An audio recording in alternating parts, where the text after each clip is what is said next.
Regardons maintenant le troisième exemple. Alors cette expression, un peu similaire à notre première situation, il y a une seule présence de l'écriture radicale au niveau numérateur. Bon, la seule différence, c'est plutôt le deuxième degré qui est en jeu. Mais bon, on sait comment gérer le deuxième degré, soit avec le discriminant, soit avec Horner, avec des racines évidentes qui sont toujours situées à ce niveau-là. Bon, puisqu'il y a une seule présence de l'écriture radicale au niveau numérateur, donc je vais quand même multiplier par le conjugué. Ce qu'on va faire, c'est plutôt ajouter le conjugué, donc 3x moins 2, attention, c'est plus racine carrée de 4x carré moins x moins 2. Je ne vais pas hésiter à utiliser les crochets et les parenthèses. Et puisqu'on a multiplié par la même chose, donc cette expression-là, je vais la reproduire au niveau d'émulateur. Donc c'est 3x moins 2 plus racine carrée de 4x carré moins x moins 2.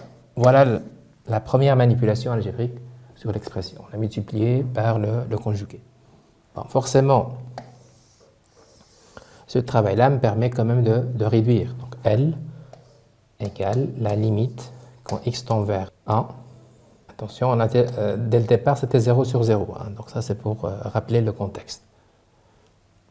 Cette expression, on va prendre le carré de ça, donc 3x de le tout carré, moins le carré de ça. Alors, puisque c'est le carré de la racine carrée, bah, c'est tout simplement 4x carré moins x moins 2.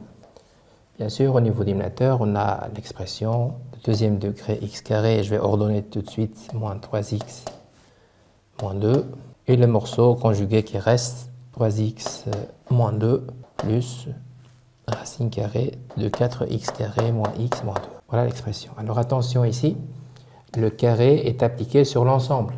Le carré, il est appliqué sur la différence. Donc ça ne peut pas dire que c'est la différence des carrés.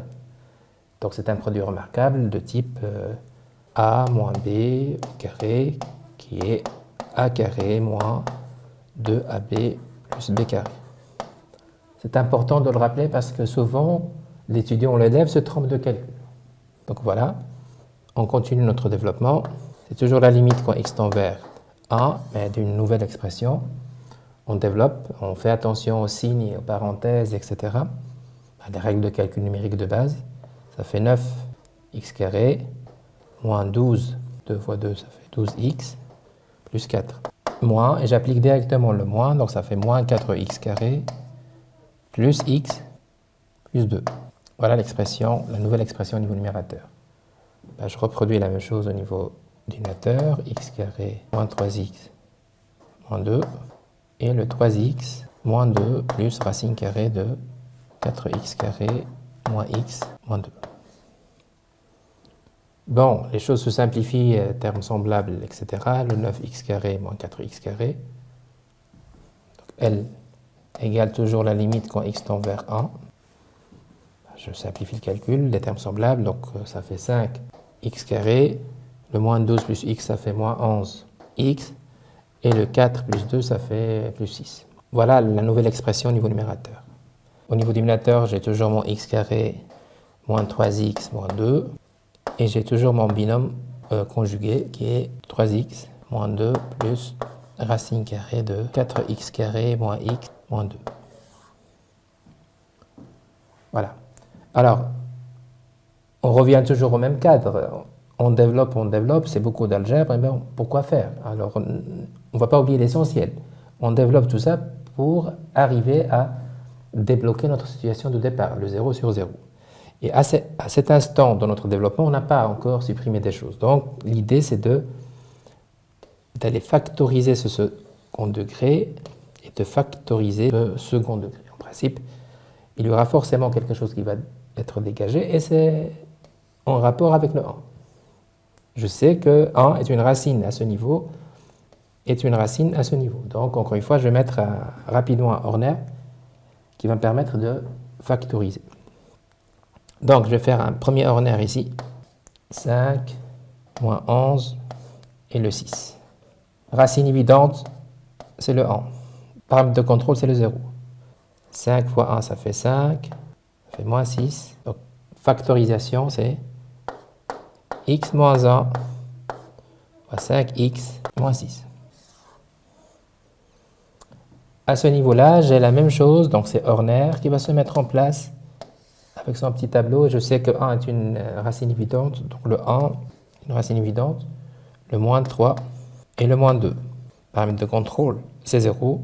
Je fais descendre le 1, une factorisation, le x moins 1, le x moins 2. Voilà, bien sûr, tout ça est faisable avec le discriminant avec delta, mais bon, encore une fois, j'insiste, c'est Horner qui m'intéresse. Voilà, donc on a déjà une factorisation et on voit qu'il y a un commun qui va partir. Il y a le x-1 qui va partir avec le x-1.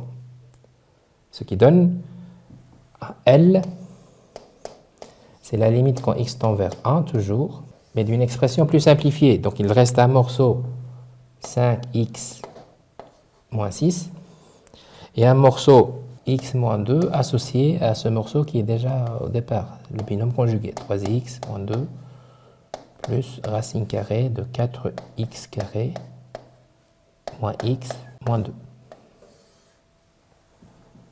Et voilà, maintenant ce 0 sur 0 est parti. Il suffit de re-remplacer. On remplace la variable x par le 1. 5 moins 6, ça fait moins 1. A moins 2, ça fait un moins 1 ici. 3 moins 2, ça fait un 1. Et 4 moins 1, ça fait 3. 3 moins 2, ça fait 1, plus 1. Donc finalement, je suis avec 1/2 comme réponse. Ma limite, c'est 1/2. Voilà pour le troisième exemple.